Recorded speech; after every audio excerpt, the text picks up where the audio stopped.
Aqui. Tudo bem, meninos? Como vão vocês? Tranquilos? Ver minha cara aqui. Bom, então vamos começar a nossa aulinha. Como eu disse a vocês, eu também estou aprendendo aqui nesse processo. Está sendo muito interessante. Ok, deixa eu ver se tem mais alguém. A Maria. Vou fechar aqui, vou subir aqui. Bom, meus queridos, nós vamos falar um pouco hoje. Está todo mundo me ouvindo? Dá um ok aí, ou então diga que tá, só para mim ver se está tudo ok. É o seguinte, então vamos começar a nossa aula. Nosso tema hoje é sobre globalização. Nós vamos falar sobre o processo de globalização. Bom, meninos, a gente pode entender o processo de globalização como sendo a atual fase do sistema capitalista, certo? O que consiste? Qual é o conceito de globalização? Ela pode ser entendida como o aumento da interdependência econômica, cultural e, social, econômica e cultural entre as pessoas, entre as nações. Ou seja, a cada dia que passa, o mundo está cada vez mais conectado, está cada vez mais interligado, certo? Então, é um processo que está às claras, a geração de vocês conhece, já nasceu nesse processo de globalização, conhece ele bem, né? Afinal de contas, hoje a gente tem notícia de um acontecimento ao vivo do outro lado do mundo, né? A coisa está acontecendo, você já está vendo ali na internet. Antigamente não era bem assim. Só para vocês terem uma ideia, quando o Titanic afundou, a notícia chegou na Inglaterra 15 dias, na Inglaterra, nos Estados Unidos, chegou 15 dias depois.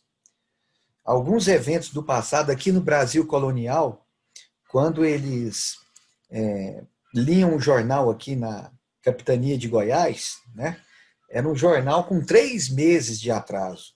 A viagem lá do litoral até Goiás durava 3 meses pela estrada real, no lombo de mulas, cavalos, né? Então era tudo muito longe, o mundo era muito grande. O processo de globalização, ele nos trouxe essa sensação, essa supressão, a gente chama de supressão do espaço-tempo, ou seja, a noção que houve uma diminuição do tempo e do espaço. Vou admitindo mais alunos Opa, aqui. boa tarde. Boa tarde. Mais alunos, admite. Ver aqui, acho que tudo bem. Então, gente, o processo de globalização é isso, é o aumento da interdependência cultural e econômica entre as pessoas, entre as nações. Então, pessoal, a gente pode dizer que a origem do processo de globalização está lá no século XV. Esse processo, a globalização, ele tem 4 fases. A primeira delas está lá no século XV. O que acontecia ali? A expansão marítimo-comercial. As potências comerciais europeias, especialmente Portugal, Espanha e mais tarde a Inglaterra, desbravavam os oceanos em busca de novas rotas comerciais, novas áreas para se colonizar, de novas áreas para se obter matérias-primas, especiarias. Então, se a gente for parar para pensar no conceito de globalização, ela começou ali, né? Ali no século XV.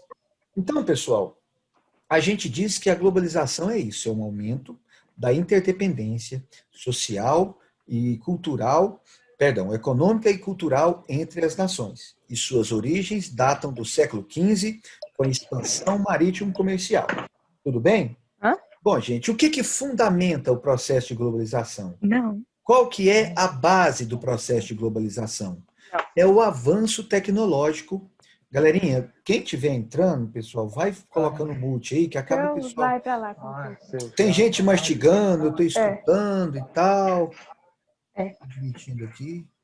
Então, coloque o mute. Esse mute aqui é só para mim. Bom, enfim. Então, meninos, a gente tem que o processo de globalização teve início ali, na expansão marítimo-comercial europeia no século XV. E vem progredindo, avançando até hoje. Então, pessoal, o que É pra fundamenta? você guardar, minha filha. Gente, tem Eu vou que. guardar.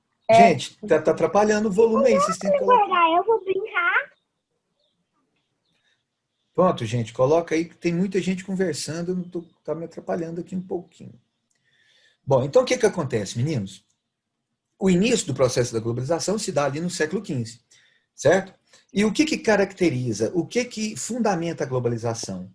É o avanço tecnológico nas comunicações e nos transportes.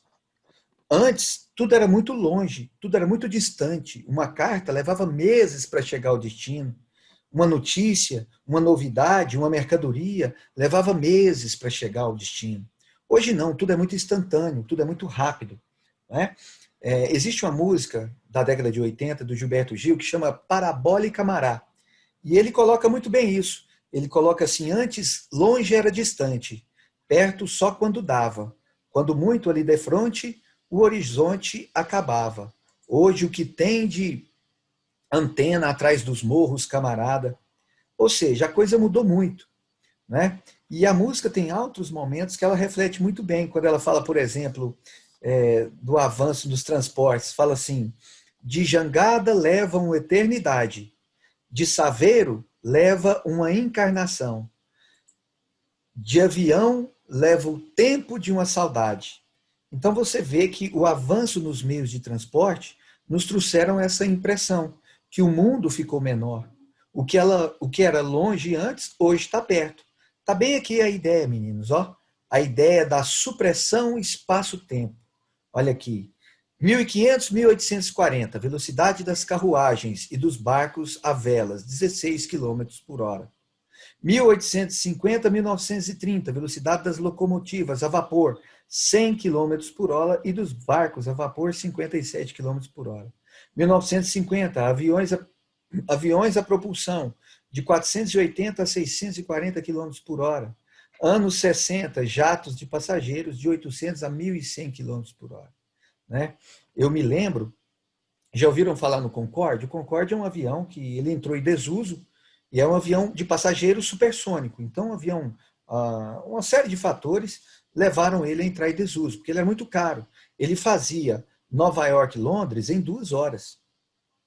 Uma viagem que no avião convencional aí vai 6, 8, 9 horas. No Concorde, no avião supersônico, leva 2 horas, certo? A internet, hoje nós temos essa reunião aqui, ó, que está juntando todo mundo, pessoas em diversos lugares. Você tem conferências de empresas aí, tem mais gente, você tem conferências de empresas aí, que as pessoas se reúnem em tempo real, cada um em um lugar do mundo. Então, esse avanço na tecnologia das comunicações e esse avanço no transporte trouxe essa impressão de supressão do espaço-tempo. Né? Você tem essa questão dos containers. O que há de mais moderno hoje em transporte de mercadorias são os containers. Você compra um produto na China, em questão de 60 dias ele já está na sua casa. Ele é embarcado, ele é colocado em um container, esse container é embarcado em um navio, esse navio chega até um porto, um guindaste pega esse container, coloca em cima de uma locomotiva, essa locomotiva traz esse container até um outro lugar, dali passa para um caminhão, e esse caminhão leva esse container até o seu destino final. Então está muito dinâmico, a gente chama esse transporte de transporte intermodal. Ou seja, o container ele cabe tanto dentro do navio, quanto na carroceria de um caminhão, quanto dentro de um avião também. Então você pode usar várias modalidades de transporte ao mesmo tempo. Justamente isso para baratear o custo do transporte. Então isso tudo, gente, fez com que o mundo, foi a base da globalização, e fez com que o mundo ficasse menor à nossa compreensão. Tudo bem? Bom, o processo de globalização, pessoal, ele tem basicamente 4 fases.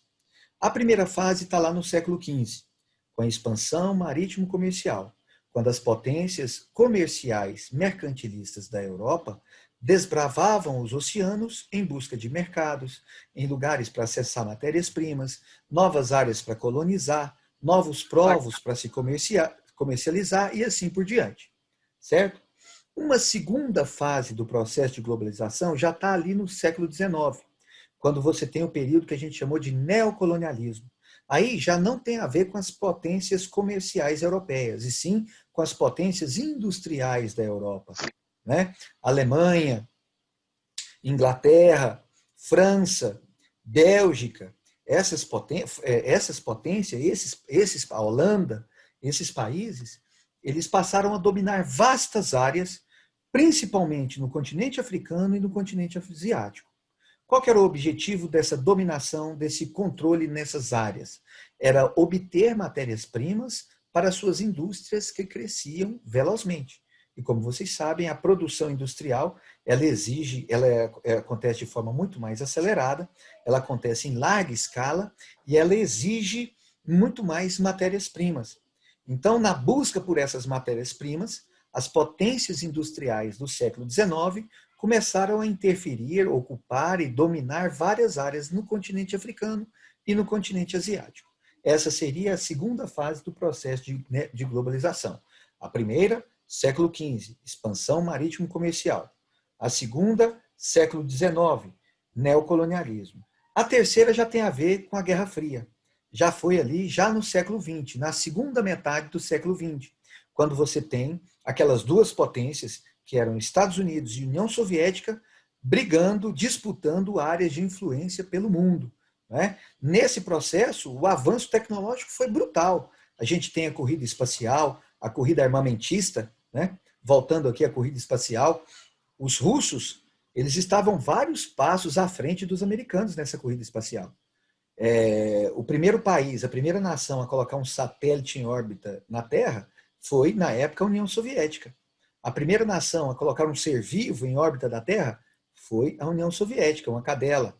A primeira nação a colocar um homem em órbita da Terra foi a União Soviética, com Yuri Gagarin.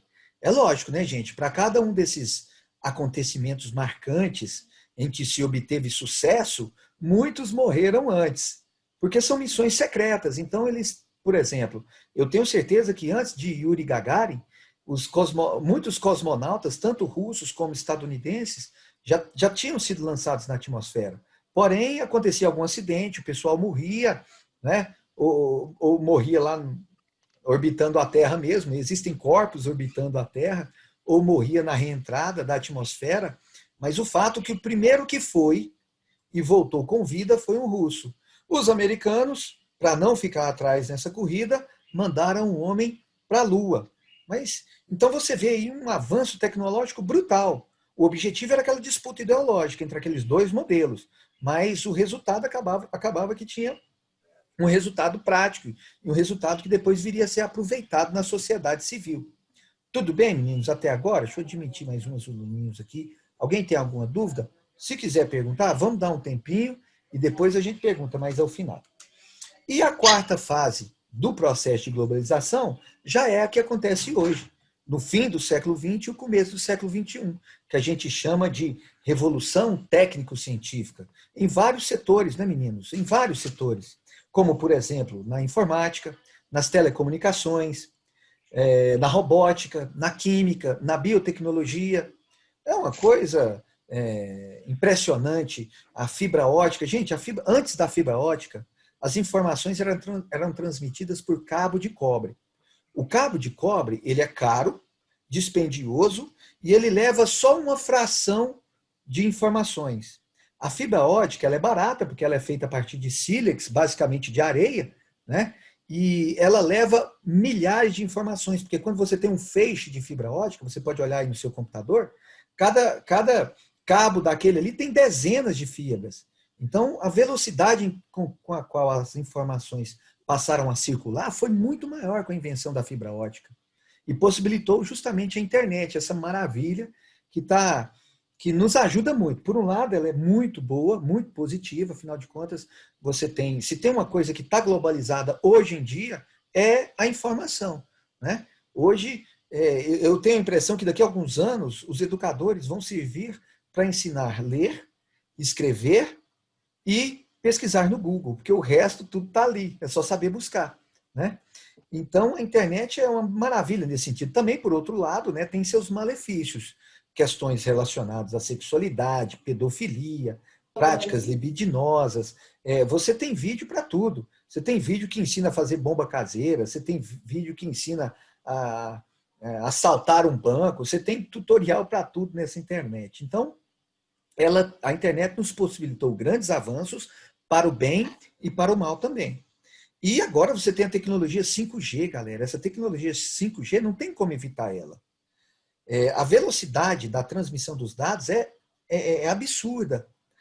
Toda a atividade, toda a tarefa que exigia o esforço humano vai ser substituída pela tecnologia 5G. O cara pode ir lá nos Estados Unidos operar alguém aqui no Brasil, porque a transmissão dos dados, a velocidade da informação é quase que instantânea. Então, várias atividades repetitivas que são feitas hoje pelo ser humano vão ser substituídas pela essa tecnologia. Né? E já vem sendo no passar do tempo. A gente chama esse desemprego, meninos, de desemprego estrutural. É aquele desemprego causado pelo avanço da tecnologia. Ele é irreversível. Imagina um monte de profissões que existiam no passado recente e hoje não existem mais. Num banco mesmo. Um amigo meu, seu Pereira, é um senhor já aposentado, trabalhava num banco. Ele falava, Rogério, ali éramos 75 pessoas, todas com carteira assinada, da faxineira até o gerente geral. Hoje, gente, você vai no banco, tem ali duas dúzias de pessoas, o resto tudo é na base da máquina, o resto tudo é na base do terminal, né? Inclusive para você passar raiva no terminal. Então, essa tecnologia ela vem avançando de uma maneira inexorável. O que significa isso? Inevitável, e não tem como voltar atrás. Por isso, meninos, nós, professores, os pais de vocês, sempre falam para vocês o quê? Vamos estudar, vamos nos qualificar. O que nós estamos fazendo hoje na escola nada mais é do que parte do nosso processo de qualificação profissional. Por quê? Porque o que você está aprendendo hoje vai ser aplicado lá adiante, quando você for entrar em alguma profissão, quando você for prestar algum concurso, quando você for se especializar em alguma área. Né? Vou admitir alguns aqui. Então, pessoal, estudar é fundamental, se preparar é fundamental. As profissões do futuro vão ser aquelas profissões que exigem mão de obra qualificada. As profissões que exigem mão de obra pouco qualificada estão sendo rapidamente substituídas por máquinas, que fazem o serviço com muito mais eficiência, com muito mais velocidade, e sem exigir pagamento de salário. Então, pessoal, nós temos essa quarta fase do processo de globalização. Temos a primeira fase, século XV, expansão marítimo comercial, colonialismo. Segunda fase, século XIX, neocolonialismo. Né? Terceira fase, Guerra Fria, século XX, a segunda metade do século XX. E a quarta e atual fase, a Revolução Técnico-Científica. O próprio nome já diz o que ela é. Revolução de tecnologia e da ciência, que está mudando totalmente o mundo do trabalho e nossa sociedade de forma em geral. Tudo bem até aí? Eu sei que sim. Qualquer dúvida a gente vai fazer no final. Então, meninos, eu vou comentar com vocês aqui, basicamente, algumas das características desse processo de globalização. Ele tem algumas características patentes, ele tem algumas características... deixa eu admitir aqui, calma lá. Então, algumas características marcantes. E eu separei aqui 4 que eu considero principais, certo? A primeira delas, a gente já ventilou anteriormente, é sobre o avanço tecnológico na informação e nos transportes.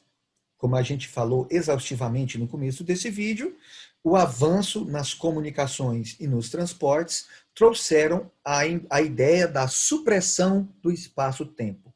O mundo ficou menor e o tempo parece que ficou mais acelerado. A segunda característica, galera, essa é bastante interessante, a gente chama ela de fábrica global. Tem outro nome, chama também produção descentralizada. O que significa isso, galera? No mundo globalizado, o bem, a mercadoria, né? Principalmente se for uma mercadoria que exige elevado nível de tecnologia, todo o processo produtivo ele não acontece em um só lugar, ele é dividido. Eu vou dar um exemplo. Outro dia eu estava vendo um documentário muito interessante sobre o A380. Até algum tempo, eu não sei se surgiu outro melhor, eu acho que não, o outro maior é o maior avião de passageiros já construído, e da Airbus da França. Se você olhar o processo de produção do A380, você tem partes dele sendo produzidas em tudo quanto é lugar do mundo. Aquelas partes que exigem menos tecnologia, mais simples, podem ser produzidas em um país onde você não tem essa indústria tão avançada, onde a mão de obra é mais barata, onde a produção sai mais barata. Aqueles componentes que exigem alta tecnologia, esses não tem jeito. Tem que ser produzido lá na França, na Alemanha, nos Estados Unidos, no Japão. na China também, que hoje está sendo um polo de tecnologia.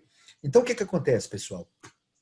A produção, ela passou a ser descentralizada. De acordo com o quê? Primeiro, o nível tecnológico do componente. No avião A380, existem peças que exigem alta tecnologia. Tem que ser produzida em lugares onde a indústria é avançada, onde essa tecnologia existe. Né? Como eu disse, outras peças, podem parafusos, mancai, outras peças mais simples, a parte de funelaria, lataria, isso tudo pode ser produzida em lugares que têm menos tecnologia, certo? Então, de acordo com o nível tecnológico do componente, de acordo também, gente, com a logística de transporte, né? Por quê? Porque muitas vezes é mais barato eu produzir uma peça lá na Índia e trazer essa peça para montar na Alemanha do que eu produzir ela na Alemanha. Por quê? Porque lá na Alemanha a hora trabalhada é a mais alta do planeta, né? Os sindicatos dos trabalhadores são extremamente. A legislação trabalhista, não vou falar em sindicato, a legislação trabalhista é extremamente eficaz, eficiente, né? A legislação ambiental é extremamente rigorosa. Então, acaba que se eu for produzir aquela peça lá na Alemanha, ela vai sair muito caro. Sai mais barato eu produzir lá na Índia, onde a mão de obra é barata, né? Onde a matéria-prima é mais barata, onde os direitos trabalhistas não são fiscalizados, onde a legislação ambiental é frouxa. Então, sai mais barato eu produzir lá do outro lado e trazer para a Alemanha e montar lá na Alemanha, certo? Então, é isso. O que vai influir na produção dos componentes daquele bem é o nível tecnológico da peça, a logística, né, e o custo de produção. Qual que é o objetivo? O objetivo é diminuir os custos de produção, que já vem outra característica da globalização, que eu não ia falar, não, mas como a gente ainda está com 23 minutos de aula, eu vou comentar, que chama império da competitividade. Hoje, você tem uma competitividade ferrenha entre as empresas, entre os países, na produção dos bens. Então, gente, as empresas passam dia e noite imaginando, estudando soluções para diminuir os custos da produção. Se eu produzir determinado item, vou dar o meu exemplo aqui do meu celular. Se eu for produzir esse item, se o custo de produção dele é de, vou colocar aqui, vou chutar, é de R$ 600, R$ 500, se eu conseguir produzir ele por 300, eu vou poder vender mais barato e ter uma margem de lucro maior. Aí, ó, a recomendação para quem está no comércio aí.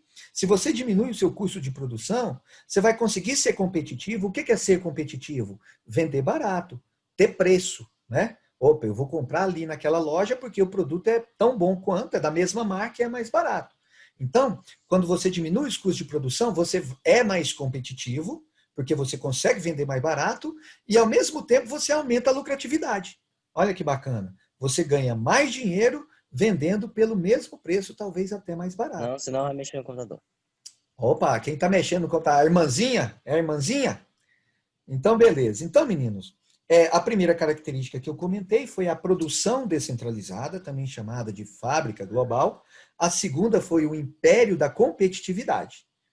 Ou seja, empresas, países, pessoas estão o tempo todo lutando, imaginando fórmulas, possibilidades de se diminuir os custos de produção para quê? Conseguir ser competitivo e assim mesmo obter boa lucratividade, ok? Vamos lá, galera. Uma terceira característica da globalização, muito importante, é o surgimento e o advento das transnacionais. Antigamente, eles chamavam essas empresas de multinacionais. Esse conceito, esse termo multinacional, ele deixou de ser usado.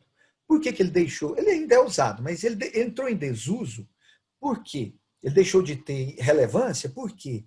Porque, na verdade, quando você fala que uma empresa é multinacional, você quer dizer que ela pertence a vários países, e não é essa a ideia. Uma empresa transnacional é uma empresa que atua em vários países. Ela tem unidades de produção em vários países. Pode ser que a sua unidade principal, a sua matriz, fica lá localizada, a sua sede fica localizada lá em um país desenvolvido, numa área industrial relevante, né? Mas ela tem filiais no mundo inteiro. Então, o termo multinacional, ele não é coerente, porque multinacional significa que ser uma empresa de vários países, não é isso. É uma empresa que atua em vários países. São as transnacionais, certo? E essas transnacionais, gente, são verdadeiros monstros. São empresas enormes, cuja receita é maior do que o PIB de muitos países. E essas empresas têm um poderio econômico muito grande, interferem inclusive nos governos dos países onde elas têm unidades de produção, porque elas fazem a diferença. Elas geram emprego, elas geram impostos, então elas são empresas muito importantes. E aí você tem que existe, elas têm poder de decisão, como eu disse, elas têm poder de influência, inclusive nas decisões dos governos dos países aonde elas atuam. Tudo bem? Então, essas transnacionais, o advento das transnacionais é muito importante. E é legal, gente, que se você for olhar ali as grandes transnacionais do mundo, todo o processo de produção, marketing, distribuição, propaganda e marketing, a mesma coisa, é feito na escala global. Se você vê a propaganda da Renault, a propaganda da Coca-Cola, a propaganda dessas grandes marcas, é um comercial feito para o mundo inteiro. Só muda o tradutor ali em cada país, né? Então você tem outra característica da globalização, o advento das transnacionais. A primeira que eu comentei foi a produção descentralizada, a segunda que eu comentei foi que é a fábrica global, o império da competitividade. A terceira que eu citei foi o advento das transnacionais, ok? Outra característica do processo de globalização, pessoal, é a formação dos blocos econômicos regionais, certo? A ideia da união faz a força. Você tem o quê, gente? Para serem mais competitivos, muitos países, muitas nações unem forças com seus vizinhos. É uma maneira de integrar a economia desses membros. Então, o processo de formação de um bloco econômico é um processo que dura anos. Qual seria o bloco econômico mais antigo, mais bem-sucedido e mais avançado do mundo? É a União Europeia. Já está num nível onde você tem livre circulação de pessoas. Se o cara tiver lá a carteirinha de cidadão europeu, ele pode circular naqueles países, não em tempo de pandemia, mas em tempos normais. Tudo bem que a pequena extensão territorial desses países facilita, né, gente? Então você tem livre circulação de pessoas, livre circulação de capital, você tem o euro, moeda única, vários países ali, né? Então você tem que a União Europeia é o bloco econômico que mais se aprofundou. Outros blocos econômicos estão em outras fases, né? Então, o bloco econômico ele começa com uma reunião, é feita uma carta de intenções e os membros, normalmente países vizinhos, porque antigamente os blocos eram feitos só com países vizinhos. Hoje não. Países de continentes diferentes estão no mesmo bloco econômico. É a teoria da globalização via blocos regionais. Então, quando você forma um bloco econômico, qual que é a primeira fase? Seria diminuir as barreiras aduaneiras e as barreiras alfandegárias, os impostos para importação e os impostos para exportação. Isso aí vai ajudando. Então, quer dizer que a maçã argentina chega no Brasil com taxas menores de impostos, a carga tributária menor, o produto vai poder chegar barato no Brasil, porque vocês sabem que existem as barreiras protecionistas em vários países do mundo, todos os países têm, para você proteger o seu mercado de um produto estrangeiro, muitas vezes o país eleva a taxa de importação. E o que faz? Faz com que o preço daquele produto, quando chegar no território, fique elevado e as pessoas prefiram comprar o produto nacional. Vou dar um exemplo de alguns anos atrás, o aço brasileiro nos Estados Unidos. Há mais ou menos 10, 15 anos atrás, o aço brasileiro estava entrando nos Estados Unidos mais barato que o aço americano. O que o governo americano fez para produzir a produção nacional, para proteger a produção nacional? Elevou as taxas de importação. Aí o produto que chegava mais barato passou a chegar mais caro e os consumidores de lá passaram a consumir os produtos nacionais. Então, gente, o bloco econômico, você vai quebrando essas barreiras alfandegárias e você vai circulando melhor as mercadorias, você vai integrando a economia daqueles países. E a tendência é os blocos ficarem cada vez maior, chegando a um futuro, a médio e longo prazo, a um grande e único grande mega bloco mundial. Por isso a gente fala teoria da globalização via blocos regionais. Como eu disse, e vou repetir mais uma vez, alguns blocos econômicos são bem avançados, estão num nível bem elevado, bem aprofundado de integração. Outros não saíram nem do papel. Inclusive, gente, algumas nações e alguns blocos econômicos preferem até isso, né? Por exemplo, o Mercosul. O Mercosul, ele enfrenta dificuldade de tudo quanto é lugar do mundo. Tanto dos Estados Unidos, quanto da Europa, quanto da Ásia. Ninguém facilita para o Mercosul. Por quê? Porque eles querem que os países da América do Sul ficam ali com relações comerciais com eles e não entre si. Né? Ninguém tem interesse em ver um bloco unido e fortalecido para competir com ele. Ele quer ver esse bloco o quê? Desmembrado. Ele quer ver desunião para facilitar para ele. E eu não estou julgando se é certo ou errado, não. Cada país zela pelos seus interesses. Tudo bem? Então, gente, nós citamos a fábrica global, a produção descentralizada, o advento das transnacionais, o império da competitividade, a formação dos blocos regionais e uma última característica desse processo é a formação dos polos de poder. Né? Aí já tem muito a ver com geopolítica, né? Você tem os polos de poder pelo mundo, cada um disputando suas áreas de influência. Na época da Guerra Fria, você tinha capitalismo, socialismo, União Soviética contra Estados Unidos e vice-versa. No mundo de hoje, na ordem multipolar, você tem vários polos de poder. Você tem lá na Europa o bloco europeu, você tem os Estados Unidos, você tem o Japão, você tem a China surgindo agora e aparecendo com tudo no cenário mundial. Né? Ao fim dessa pandemia, como a gente tinha comentado, a China vai terminar como a maior potência econômica do mundo. Não estou aqui para fazer juízo de valor. Cada qual defende, cada qual puxa a farinha para o seu angu. Né? O correto é o país se aproveitar desse contexto e se beneficiar também. Não é bom para um país ficar com relações unilaterais com só um país. Isso não é bom. Quanto mais diversificada for a sua agenda de clientes internacionais, melhor. Bom, então, dando continuidade, nós vamos ter aqui uma atividade, certo? Vou minimizar aqui, uma atividadezinha, vocês vão fazer no caderno. Presta bem atenção, meninos. Quando a gente voltar às aulas presenciais, se Deus quiser, a gente vai voltar. Eu vou querer dar visto nisso tudo. Então, você não dispensa o caderno, não joga fora, não manda a imagem do caderno do seu colega. Você precisa fazer o cabeçalho em todas as atividades, colocar o seu nome, certo? Eu não vou considerar atividade sem identificação, porque não estou falando no caso de vocês, mas tem outras escolas aí que os alunos estão fazendo o quê? O cara está pegando o mesmo caderno e mandando foto para 5, 6 alunos. Né? E é claro que isso não vai passar. Então, como eu disse aqui, não é necessário você copiar o texto, certo? Não sei, tem algum... Na verdade, nessa atividade não tem texto, não é necessário desenhar a charge, né? E você vai assistir esse videozinho aqui antes da atividade, nós estamos tendo uma aula, beleza. Então tá aqui, gente. Primeira pergunta, de que maneira os avanços tecnológicos nas telecomunicações e nos sistemas de transporte favoreceram o processo de globalização? Lembram? Explique o significado do termo fábrica global. Explique por que o fato de uma crise financeira mundial afetar o Brasil é sinal que o país está integrado à economia global. Realmente, olha aqui essa charge. O cara foi no caixa eletrônico e está dizendo aqui, no momento não estamos operando com saques devido à queda no sistema do banheiro do presidente dos Estados Unidos. Ou seja, é aquela interdependência que nós falamos lá atrás. Né?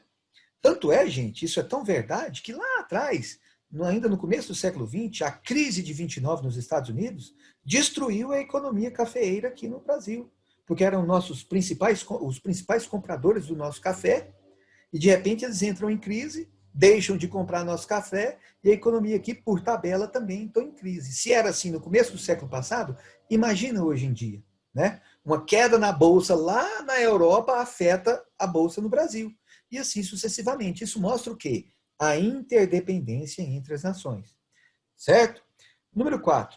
O número de pessoas que usam a internet aumenta consideravelmente no mundo a cada ano, contribuindo para que a globalização pelo menos da informação. Por que aqui está colocando pelo menos da informação? Porque os benefícios da globalização não são distribuídos entre todas as nações. Alguns países têm um padrão de vida excelente, alguns países têm um nível industrial tecnológico excelente, e outros não passam de produtores de matérias-primas, produtos primários, com baixo valor agregado, né? E com baixa tecnologia também. Então, siga seu curso. Com base nisso, responda as questões. Você é pessoal, você vê vantagens para a localidade onde morar estar integrada em rede mundial de computadores? Pelo amor de Deus, né, gente? Você não vai poder falar assim, não, não vejo vantagem. É lógico que tem. E quanto a você, quais são os benefícios que essa situação lhe traz? Ou seja, o que te beneficia com isso? Ok? Bom, aí vem, leia a charge abaixo e interprete-a. Globalização, aqui tem a ver, ó, queda da bolsa, tá vendo? Mercado financeiro, aqui tem a ver justamente com aquela questão da interdependência. Observe a figura e explique por quê. Segundo o esquema apresentado, o mapa do mundo encurtou.